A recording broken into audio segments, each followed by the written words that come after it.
Welcome to CXWise, where we share wisdom, insights, stories, and expertise from the world of customer experience.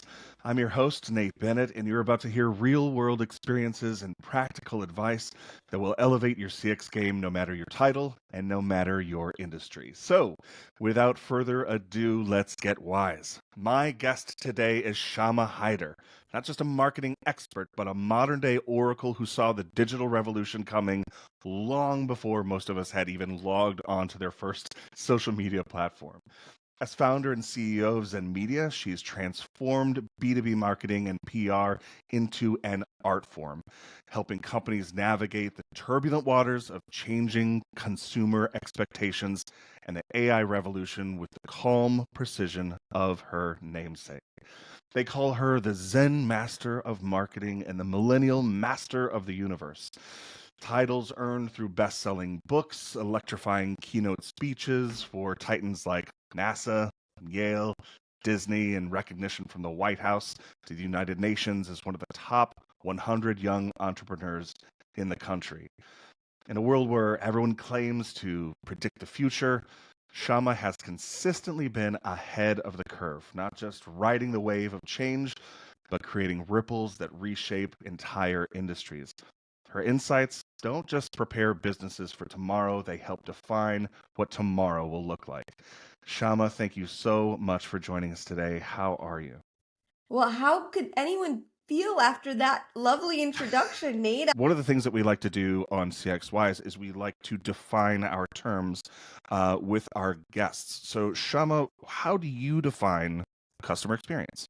Oh gosh, customer experience. We'll see. I think for me, customer experience is the sum of all the interactions a customer has from the beginning to, let's not say the end, but Yeah, their journey, yeah. right? So of with you. So that's to me every touch point, every channel, anything that touches someone from they have gone from prospect to customer to their entire experience with a given brand. hmm That's sort of that's my definition of customer experience. I love that, and along with that, you've constantly been ahead of trends. I feel like you're playing chess while a lot of the rest of us are playing checkers, and I'm wondering in that regard, what are some key shifts in customer expectations that you've noticed recently? I know like the advent of AI across businesses and organizations has really changed how consumers are I think there's a few things that have really contributed to the changing of customer expectations.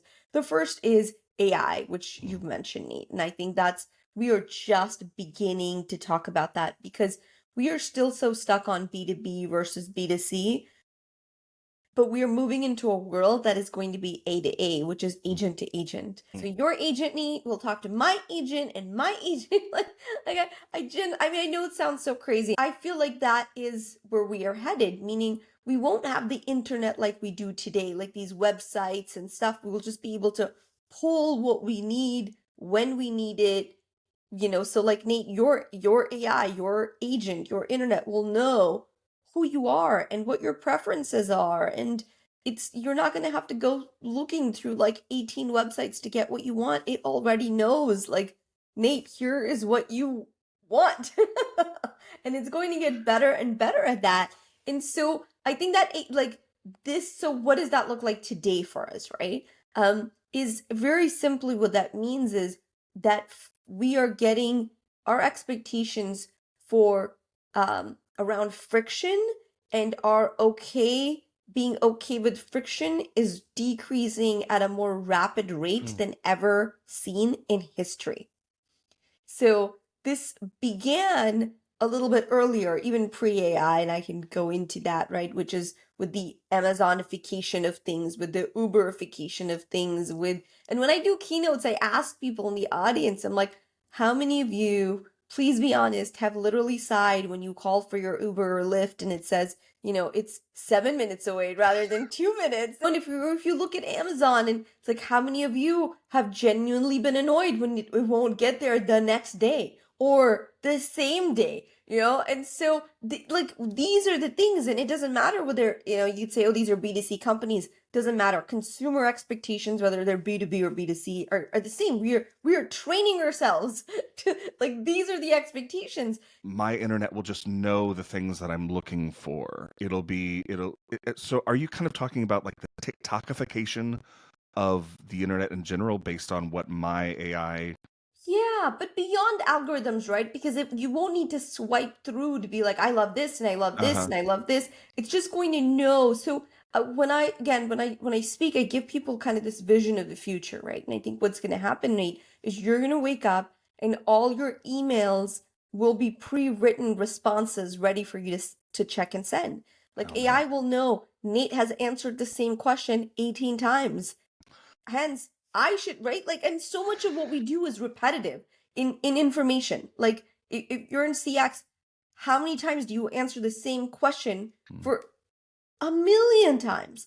But AI is going to be smarter because it'll know this client really likes bullet points. Like, they're not going to read anything that I send them that's more than a paragraph. So Right. it'll rewrite your response in that. You'll say, this other customer, gosh, they love a full page. Like, they like the details, right? This is someone who was a CFO in a past life. Like, they love the nitty gritty. So I'm going to expand on every point. So so you wake up and all your emails are pre-responded based on the eons of data that it Yeah. has of you, of your customers, all of that. So there's that. Um, Your, in your personal life, could say, your anniversary is coming up, so it's already made reservations at where you and your significant other had your first date. Great. Has already said, Nate, do you want me to order the flowers that I know that your wife really likes? Because I can do that. I also found a coupon code. I can take care of that for you. Like, so think about like your smartest assistant, right? But who never gets tired. There's no fatigue. There's no yeah. talking back. There's no shy of bringing you coffee, which I think it'll eventually will, We'll get so there. you'll We'll just get have to get yourself that coffee, Nate. That'll do everything else. But that is the world. And so I think that also forces you to really think about what is the future of CX in Mm.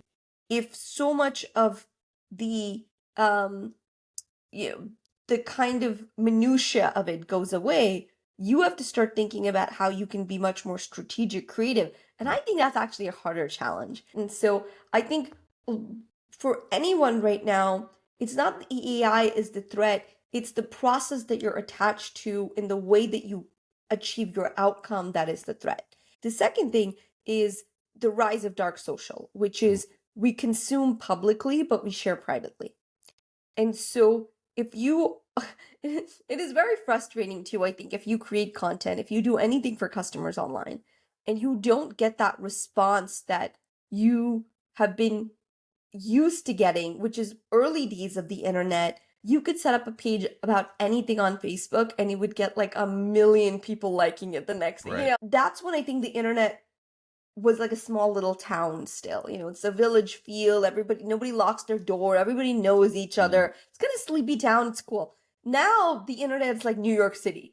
And so what happens when something turns into this like metropolis, this like metropolitan city, is people then again crave their tribes and their communities and their little circles. So now what's happened is we consume publicly, but we share privately. And what that means is for everybody that's going to listen to this, you guys aren't going to leave comments. Like, who's going to comment and be like, Nate and Shama, that was great. Like, super love this. Some people will. And we really love those people, Love by you. the way. Like, if you do Thanks that, that's really for fans kind. in the Thank you. comments. Thanks for coming out of the shadows. But the majority of people are going to listen to this. Right. They are going to share this with maybe their team on Slack or Teams, or like they will share it with, or they might share it with their CX team or their leadership, whatever. They will share something.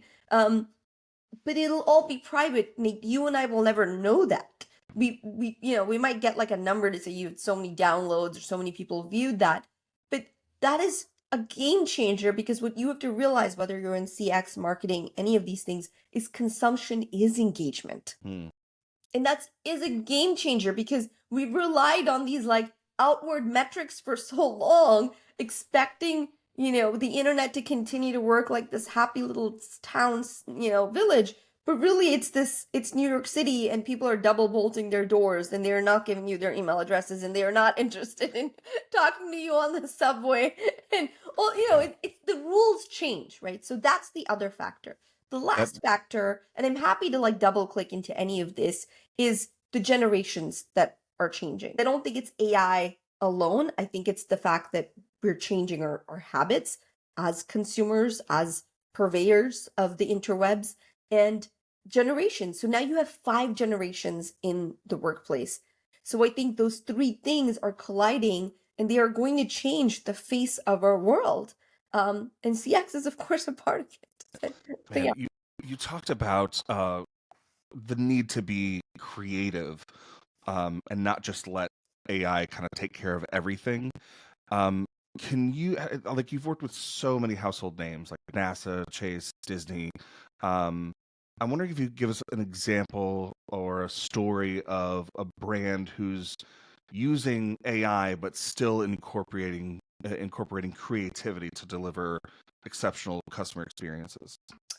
Gosh, I mean, I think I think people are playing with this now, and I do see it more in the B2C space than in the B2B space, Hmm. right? Rode, which is a beauty brand, I think has done a good job of this because you can see that they're collecting data and they're responding, and there's, if you send them an Instagram DM. It is AI that responds, but it's got such a good sense of the voice. And it's so helpful because I think that at the end of the day, that's what you want to realize is you want things to be helpful. You want things to be engaging, and people don't care. Like they just want their problem solved, right? So if I need to talk, as long as if AI is faster and can solve my problem, great. I will use that.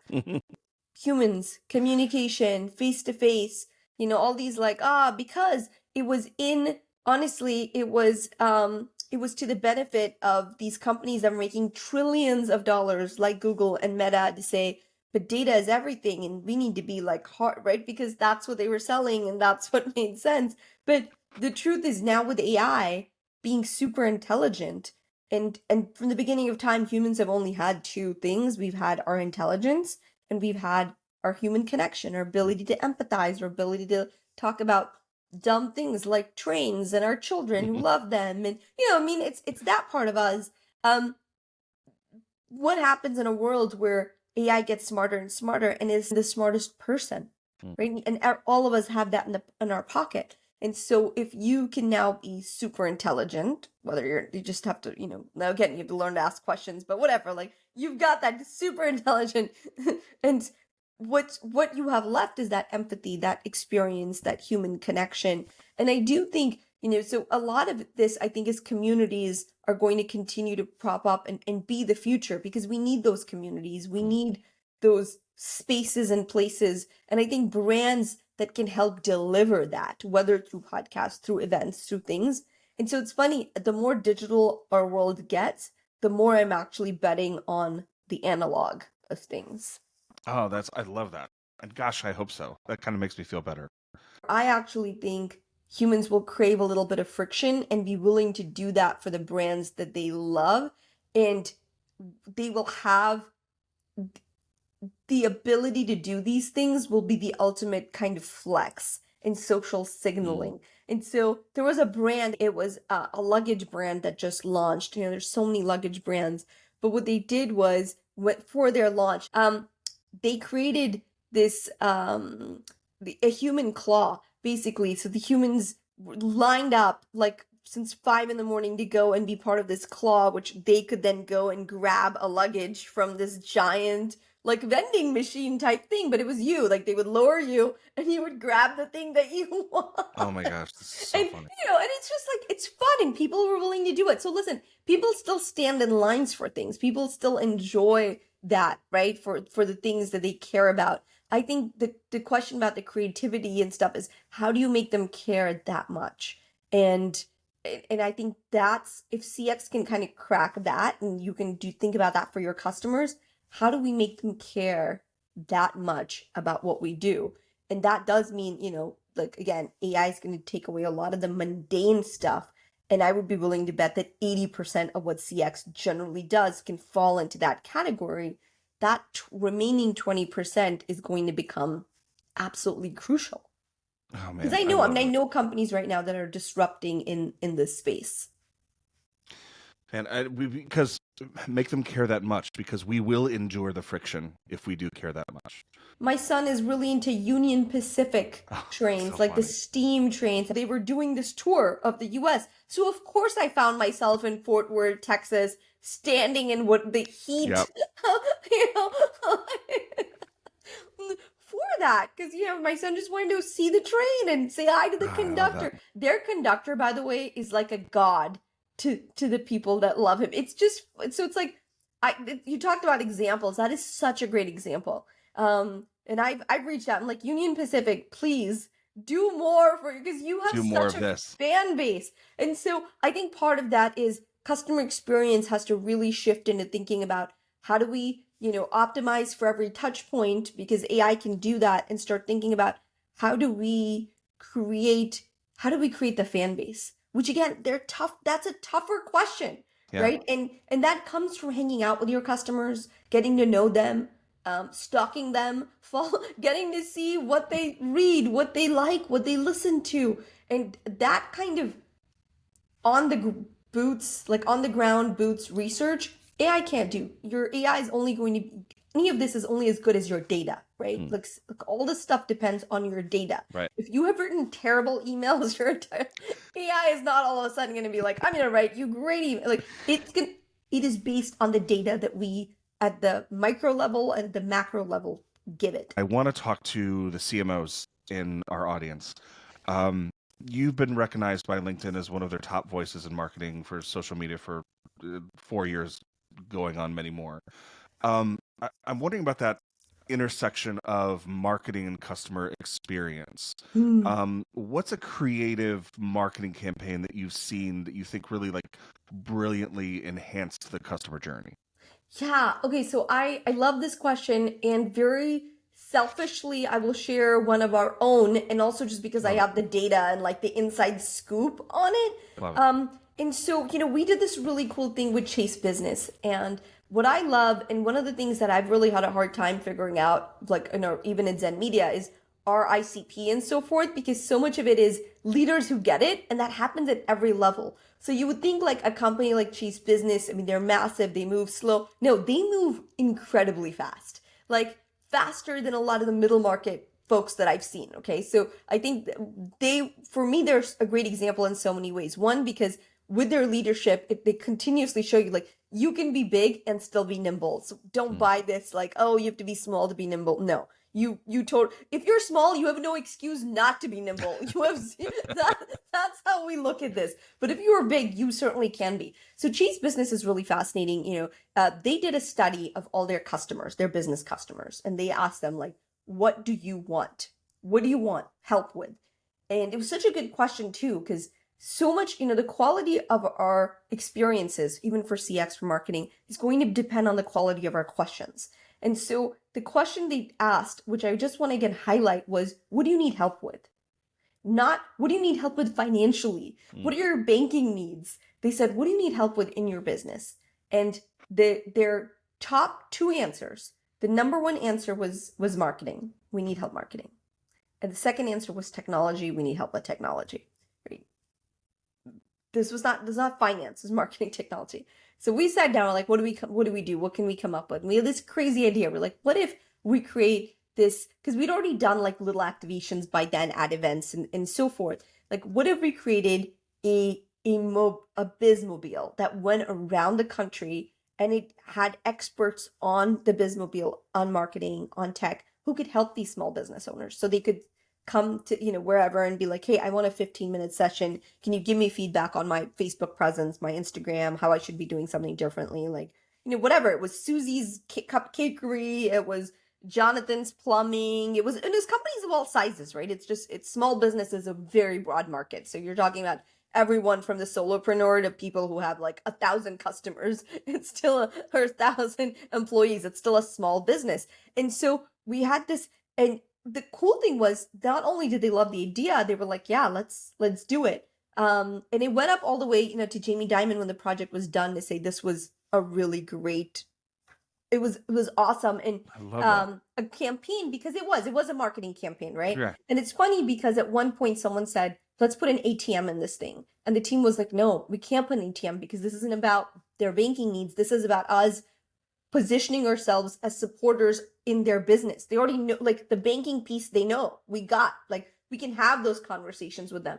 For this, we want to just really hone in on, we're not here to do this transactional ATM thing with you. We're here to just support you and kind of be that, the folks you can turn to for marketing and tech. Like, who would have thought? And this campaign was super successful because it did engage customers, right? It like way more than like, wasn't just like for your banking. From the marketing standpoint, the amount of press that got, so we amplified the ish out of that thing. And so every city they would do a story on it, every place it stopped it, every community. And so it attracted, like, it was this giant billboard basically, but more than that, right? It was interactive, it was great. And so I think like that marketing and customer experience are very much two sides of the same coin.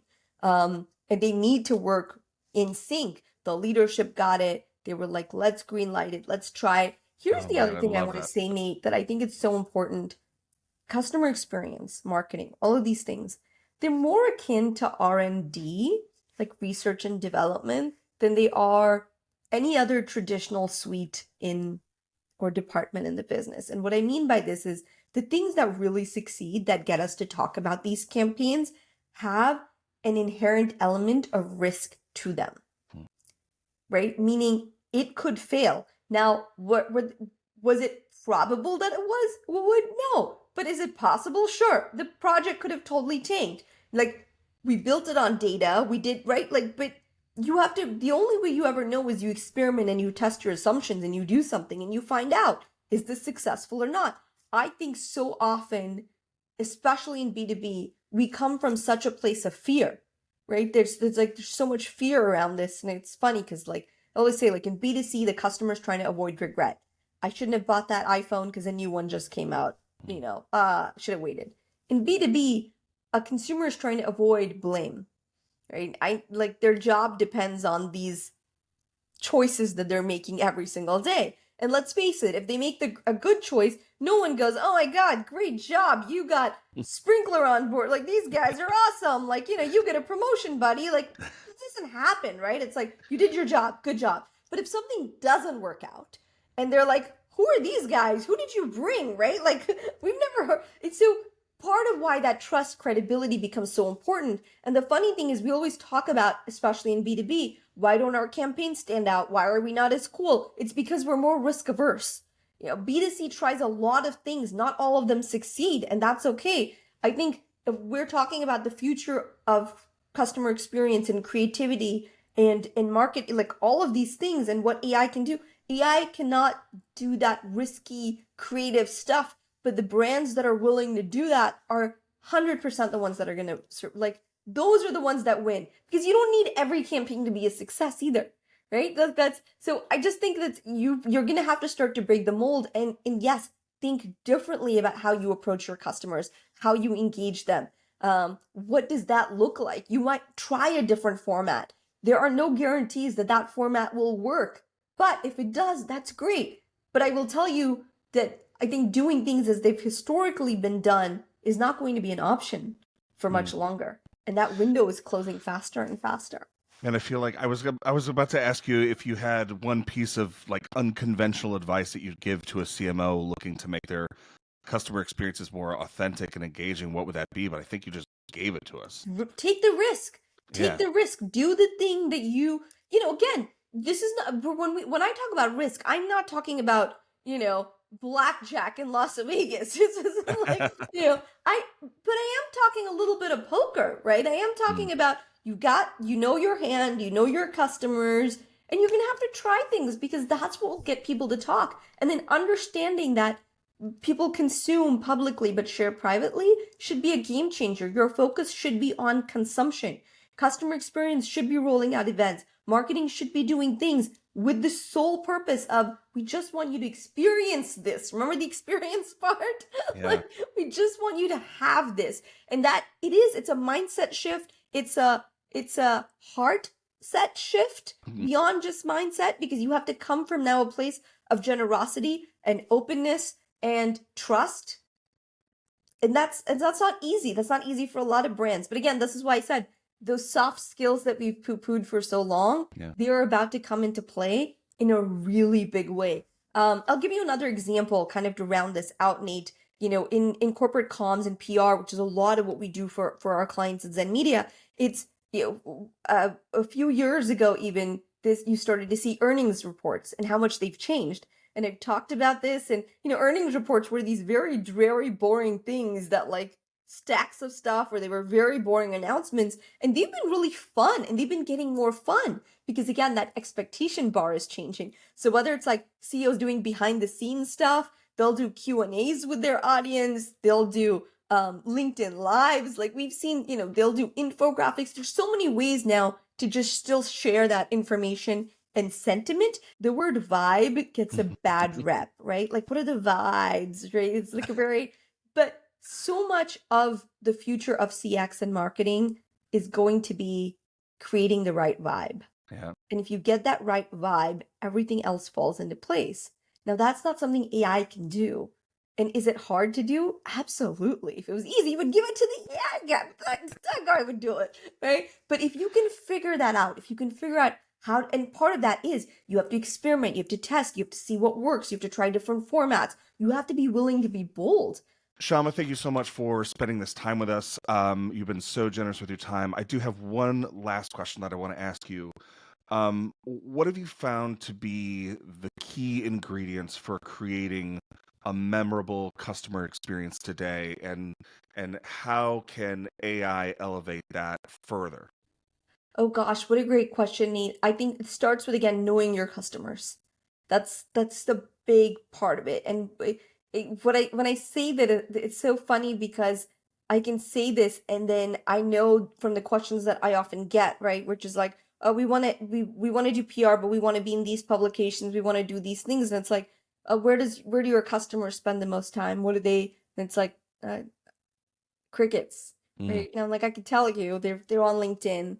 They're not gonna read that whole, more people will read the snippet of the New York Times piece or the Wall Street Journal on LinkedIn than they will the actual article. Right. Like, so understanding, I think, your customers, and there's no shortcut there. That requires you to spend time with them. That requires you to take off your kind of marketer customer experience hat and put on the human hat, the person hat, and really be able to engage in that way. Well, I think a couple of things. One is you do have to define what your brand is comfortable with and what your risk parameters are. And, I think it's important for you as a person, as in your career, to find a good values match between what you want to do and the brand that lets you do it. Especially if you were early or mid in your career, you want those resume wins. You want that. So this is more like career advice, but you want those resume wins. You want to be able to do work that helps you do the work that you really are, continue to build on and love and do. And if you are not with a brand that gets that, I think that gets very challenging. And so I think you do have to start there, right? So if you think about it in sort of word clouds, you have your customers in one corner, like, who are they? What are they doing? What do they love? Then you have to look at, what is the brand? What does the brand care about? What is our risk tolerance? What are we comfortable doing? And then I think you have to play, and I think this is where AI could be really good, because you could sort of feed it that almost and say, here's our customer profile, not just your ICP, but like the psychographics. Like, this is, and modern day customers, like what we're talking about, which is consumption, is engagement, how they're sharing, which is probably in direct messages and WhatsApp groups and whatnot. And then this is our brand, and this is what we're trying to accomplish. And then you can use that to pick out data points, right? What are things that you see as alignment? And then once you have that, that can give you the framework to now go back and say, okay, what kind of experience can we create around this? I mean, I will tell you, I think one of the things that we're finding a lot of success with is doing events. And as I said, the more we get into the digital tech space, the more the analog becomes important. And both, I mean, we've had a lot of success doing remote events, we had a lot of success doing live events, and then amplifying them on media. So you have to think about a project in sort of three areas too. What are we trying to accomplish? Like, what's all the prep that needs to happen? How are we going to make this the best experience as well? And then post, how do we make sure that people tell the story? Like, how do we use the story to attract more people back into the funnel? Which is funny because this was part of my first book that I ever wrote, which is The Zen of Social Media Marketing. And I talk about the ACT, kind of framework, which is attract, convert, transform. And that's exactly what I'm laying out here, but in the context of the specific thing that, that you want to do. I'm glad that you brought up your books, because if our audience is anything like me, and I think they are, they want more Shama. And so a couple things. Her book, The Zen of Social Media Marketing, her first book, has 2 editions.